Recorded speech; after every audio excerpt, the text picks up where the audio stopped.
à vous. Si c'est votre première fois ici, abonnez-vous et activez la cloche pour ne rien manquer de nos prochaines vidéos. La Coupe d'Afrique des Nations est désormais derrière nous. Place à une nouvelle phase, une nouvelle vision et surtout un nouvel objectif pour les Léopards de la République démocratique du Congo. La Coupe du Monde 2026. Le temps de l'analyse est venu, mais aussi celui de l'anticipation. Car si les prochains matchs officiels semblent encore lointains, les mois passent vite et la RDC n'a plus le luxe d'attendre. Dans la perspective de la qualification au mondial, les Léopards devront affronter lors des prochaines échéances décisives, soit la Nouvelle-Calédonie, soit la Jamaïque. Deux adversaires, au profil différent, mais qu'il faudra préparer avec le même sérieux et la même rigueur. Ces rencontres prévues pour le 30 mars prochain doivent être travaillées dès maintenant, bien en amont, tant sur le plan tactique que sur le plan administratif.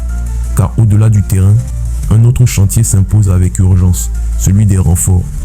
Depuis plusieurs semaines, la question des changements de nationalité sportive et des dossiers en attente à la FIFA est au cœur des débats. Certains joueurs susceptibles de renforcer l'effectif des Léopards attendent encore une validation officielle. Une interrogation demeure. Ces dossiers auront-ils le temps d'être finalisés avant les échéances de mars ou faudra-t-il encore patienter? La fédération congolaise et le staff technique sont donc face à un véritable contre-la-montre administratif. Avant de se projeter totalement vers l'avenir, un détour par l'actualité immédiate s'impose. Le classement FIFA vient d'être actualisé et la RDC peut se réjouir d'une progression notable. Sur le plan mondial, les Léopards occupent désormais la 48e place, une avancée significative. Mieux encore, au niveau continental, la RDC se hisse à la 9e position africaine, confirmant ainsi son retour progressif parmi les nations qui comptent sur le continent. Cette progression, bien que symbolique, n'est pas anodine. Elle reflète les efforts consentis, mais aussi les enseignements tirés de la dernière Coupe d'Afrique des Nations. Certes, la RDC a été éliminée en 8e de finale, une sortie prématurée qui laisse forcément un goût d'inachevé. Mais cette CAN a aussi été riche en enseignements, révélatrice à bien des égards. La préparation de la RDC pour cette CAN avait déjà posé certaines bases intéressantes. Le match amical face au Bénin notamment s'est avéré extrêmement instructif. Une rencontre très serrée qui a mis en lumière certains compartiments de jeu, révélant à la fois des forces insoupçonnées et des failles persistantes. Ce match a permis de mieux comprendre ce que les Léopards maîtrisent réellement, mais aussi ce qui doit impérativement être corrigé. Durant cette CAN, la RDC a disputé 4 rencontres. Chacune d'elles a apporté son lot d'enseignements. Le deuxième match face au Sénégal restera sans doute comme l'un des plus marquants. Dans l'ensemble, les Léopards ont livré une prestation solide, courageuse et disciplinée. Une action d'Arthur Masuaku aurait même pu faire basculer la rencontre en faveur de la RDC. À cet instant précis, les Léopards ont frôlé l'exploit. Il convient de rappeler un fait majeur. La RDC est la seule sélection à avoir tenu en échec le Sénégal, futur vainqueur de la compétition. Ni le Maroc, ni le Nigeria, ni aucune autre nation n'a réussi à stopper cette machine sénégalaise. La performance congolaise n'en prend que plus de valeur et démontre qu'il existe une base solide sur laquelle construire. Le troisième match contre le Botswana a servi de laboratoire. Le staff en a profité pour offrir du temps de jeu à plusieurs joueurs jusque-là peu utilisés. Des profils comme Bouchiri ou encore Gaël Kakuta ont pu s'exprimer et montrer ce dont ils étaient capables. Ces minutes accumulées ne sont pas anodines. Elles permettent aujourd'hui d'avoir une vision plus claire et plus juste de l'ensemble de l'effectif. Enfin, le dernier match face à l'Algérie a marqué un tournant. Une défaite douloureuse certes, mais surtout un match révélateur des limites actuelles des Léopards. La prolongation a laissé des traces physiquement et mentalement. L'épuisement s'est fait ressentir et certains manques sont apparus de manière flagrante, notamment sur le plan offensif. Les joueurs appelés à remplacer Théo Bongonda ou Cédric Bakambu ont montré leurs limites. À ce niveau de compétition, face à des adversaires de haut calibre, la profondeur de banc et l'efficacité offensive deviennent des éléments décisifs. La RDC, c'est désormais précisément où se situent ces marges de progression. En définitive, cette CAN, malgré la frustration de l'élimination, a permis aux Léopards de se découvrir, de se jauger et de se situer sur l'échiquier africain et international. L'heure n'est plus au regret, mais à la construction. La Coupe du Monde 2026 est encore apportée à condition d'anticiper, de renforcer intelligemment l'effectif et de capitaliser sur les enseignements tirés. Les Léopards ont gagné des places au classement FIFA. Il leur reste désormais à gagner en constance, en profondeur et en ambition. Le compte à rebours est lancé. Tous les enseignements tirés de la dernière Coupe d'Afrique des Nations, qu'ils soient positifs ou négatifs, constituent désormais une base de travail incontournable pour la sélection congolaise.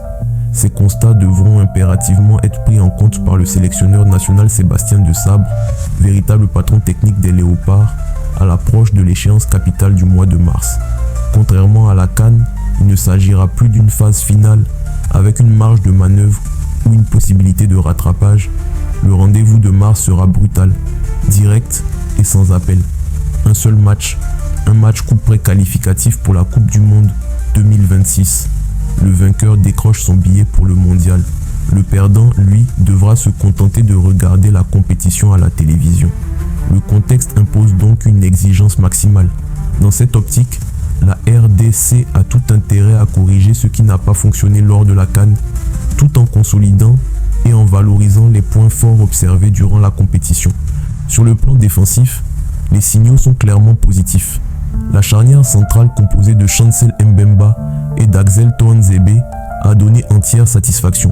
Solide, complémentaire et discipliné, les deux hommes ont constitué l'un des piliers de la sélection congolaise. Cependant, l'exigence du haut niveau impose une concurrence saine et permanente à tous les postes. Sur le flanc gauche, par exemple, au-delà d'Arthur Maswaku et de Joris Kayembe, la RDC gagnerait à intégrer un troisième profil capable de rivaliser et de pousser ses joueurs à élever encore leur niveau. Une concurrence forte ne peut être que bénéfique pour le rendement collectif. Voilà, dans les grandes lignes, les ajustements prioritaires à envisager avant le barrage qualificatif pour la Coupe du Monde 2026. Mais avant d'entrer pleinement dans le dossier des joueurs et des changements de nationalité, une question cruciale s'impose, le facteur temps. Il ne reste désormais que 2 mois. Le mois de février dans son intégralité, puis un mois de mars qui mènera jusqu'au 30, date prévue pour le match décisif. 2 mois, c'est extrêmement court pour monter un dossier solide, convaincre les joueurs, finaliser les démarches administratives et obtenir les validations nécessaires de la FIFA. La marge d'erreur était quasi inexistante. C'est dans ce contexte que certaines voix autorisées ont pris la parole. Constant Omari, ancien président de la Fédération congolaise de Football Association, s'est exprimé sur l'élimination des Léopards, sur les futurs adversaires potentiels, la Nouvelle-Calédonie ou la Jamaïque, et sur la manière dont la RDC devrait aborder ces rencontres décisives. Dans une déclaration mesurée mais ferme, Constant Omari a tenu à rappeler que le recrutement et les changements relèvent exclusivement du staff technique. Selon lui, chaque décision doit être justifiée par un apport réel à l'équipe. Un changement ne doit jamais affaiblir le collectif ni faire baisser le niveau de performance. Il a notamment évoqué le match contre l'Algérie, pointant du doigt certains changements opérés qui selon lui se sont révélés déficitaires. Des choix qui, à ses yeux, méritent une analyse approfondie et un rapport clair de la part du staff technique afin de comprendre ce qui n'a pas fonctionné et d'identifier les ajustements nécessaires. Constant Omari a également insisté sur la spécificité du rendez-vous de mars. Un seul match sans droite à l'erreur. La RDC devra donc se préparer au maximum en se nourrissant de toutes les opportunités possibles pour aborder ce barrage dans les meilleures conditions. Concernant l'adversaire probable, l'ancien dirigeant estime qu'au regard des classements FIFA, la Jamaïque semble être le candidat le plus plausible. Un adversaire au profil bien identifié, un football d'inspiration anglaise, rapide, intense, porté par plusieurs joueurs évoluant en première ligue. Un style qui impose une préparation physique et tactique spécifique, comparable à ce que proposent actuellement certaines sélections africaines au jeu très direct et explosif. Cette sortie médiatique de Constant Omari n'a pas manqué de susciter des réactions. Son analyse divise, interpelle et alimente le débat autour de la gestion actuelle des Léopards, aux supporters désormais de se prononcer. A-t-il raison ou tort? Son discours est-il lucide ou excessif? Le débat est ouvert, mais revenons au cœur du sujet. Les joueurs susceptibles de changer de nationalité sportive. À 2 mois de l'échéance, le calendrier ne joue clairement pas en faveur de la RDC. Les précédents sont là pour rappeler la complexité de ces démarches. Les cas de Mario Stroakens, Mathieu Epolo ou encore Michel-Ange Balikwisha ont démontré à quel point les délais peuvent être serrés voire critiques. Pour certains profils déjà affiliés à d'autres fédérations, le processus peut s'avérer encore plus long. Le risque est réel de voir ces dossiers ne pas être finalisés à temps pour le 30 mars, compromettant ainsi leur disponibilité pour le barrage. Une situation que la Fédération congolaise de football devra analyser avec la plus grande prudence. Le précédent Mathieu Epolo reste dans toutes les mémoires. Son dossier n'avait été validé par la FIFA que quelques heures avant le coup d'envoi, obligeant le staff à prévoir une solution de secours avec la présence de Dimitri Berthaud, ancien gardien titulaire. Une gestion sous tension qui illustre parfaitement la fragilité de ces situations lorsque les délais sont trop courts. Aujourd'hui encore, la RDC peut envisager des renforts, mais avec discernement. Certains joueurs présenteront toutefois des profils plus simples sur le plan administratif. C'est notamment le cas de l'attaquant Afimiko Pouloulou. Contrairement à d'autres dossiers complexes, sa situation ne pose aucun problème vis-à-vis de la FIFA, ce qui en fait une option crédible et immédiatement exploitable pour renforcer le secteur offensif des Léopards. À l'approche de ce match décisif, chaque choix comptera. Le temps presse, les décisions devront être justes, rapides et efficaces. La qualification pour la Coupe du Monde 2026 se jouera autant sur le terrain que dans les bureaux. Pour bien comprendre la situation de certains joueurs susceptibles de renforcer les Léopards à court terme, il est essentiel de revenir sur les réalités administratives qui entourent les changements de nationalité sportive. Tous les dossiers ne se valent pas et certains profils offrent une marge de manœuvre bien plus confortable que d'autres à l'approche du mois de mars. Le cas d'Afimiko Pouloulou en est l'exemple parfait. Né en Angola, l'attaquant n'a jamais été affilié à une quelconque fédération nationale. Contrairement à d'autres joueurs évoqués ces derniers mois, Pouloulou n'a jamais porté les couleurs d'une sélection de jeunes, ni avec la Belgique, ni avec la France, ni même avec l'Angola. Il dispose pourtant de plusieurs nationalités mais sans jamais avoir franchi le pas d'une affiliation officielle. Cette absence totale d'antécédents internationaux change tout. Là où des dossiers comme ceux de Mathieu Epolo ou de Michel-Ange Balikwisha se sont révélés complexes en raison de leur passage par les équipes de jeunes Belges, le cas Pouloulou est tiré d'une simplicité rare. Aucune demande de dérogation auprès de la FIFA n'est nécessaire. Aucun délai administratif contraignant, aucune validation à attendre. D'ailleurs, Afimiko Pouloulou a déjà été convoqué par le passé, notamment lors du match contre le Soudan. Preuve supplémentaire que sa situation est parfaitement claire sur le plan réglementaire. En clair, s'il est appelé en mars, Pouloulou peut immédiatement enfiler le maillot des Léopards sans la moindre complication. Pour la RDC, c'est une certitude. Afimiko Pouloulou est éligible, disponible et opérationnel. Dans la même logique, un autre nom mérite d'être mentionné. Willy Kambwala, le défenseur, encore détenteur de la nationalité française selon les dernières informations, revient tout juste d'une blessure importante. Son état physique sera évidemment un facteur déterminant dans les choix du sélectionneur Sébastien Desabre. Mais sur le plan administratif, le dossier est là aussi simple. Willy Kambwala n'a jamais évolué avec une sélection de jeunes françaises, ni avec aucune autre équipe nationale. Il n'a donc jamais été affilié à la Fédération française de football. Par conséquent, en cas de convocation au mois de mars, il ne rencontrerait aucun obstacle réglementaire.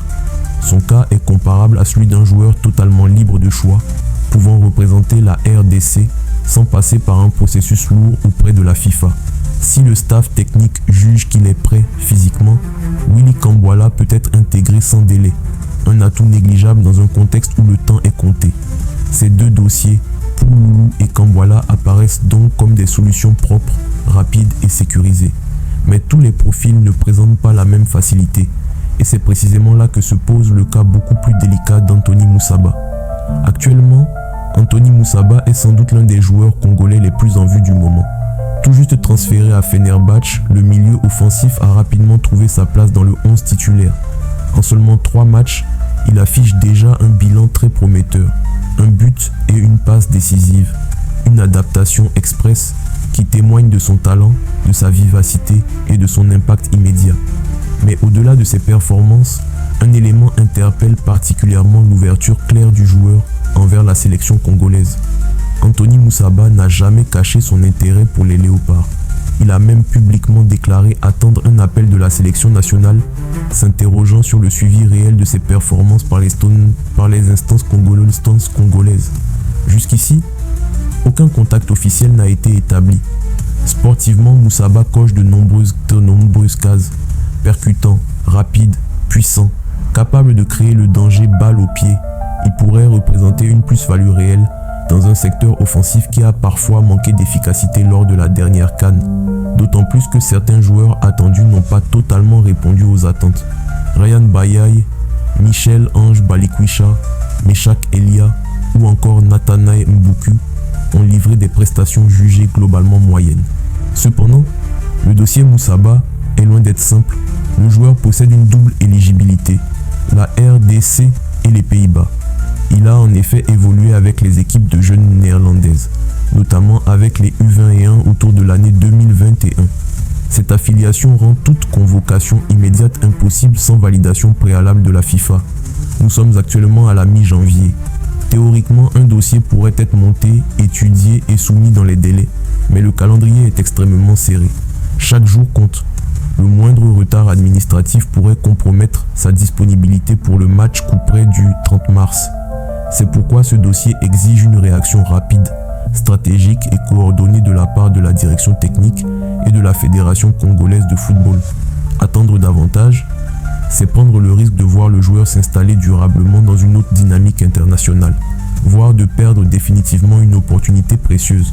Dans un contexte où la concurrence offensive doit être renforcée, intégrer un profil comme Anthony Moussaba pourrait redistribuer les cartes et stimuler une saine émulation au sein du groupe.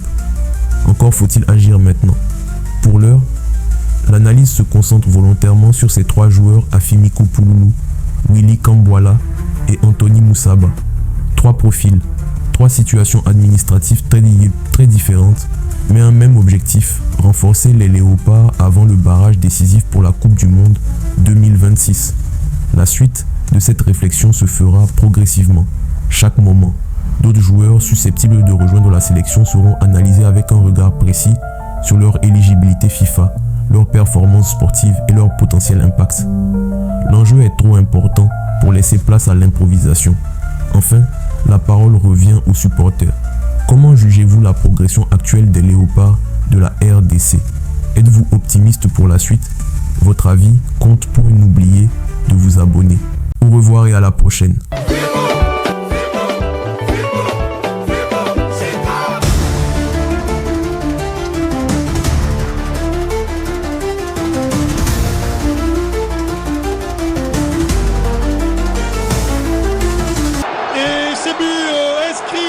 Dans les temps additionnels, le Fimbu, derrière, il faut se concentrer.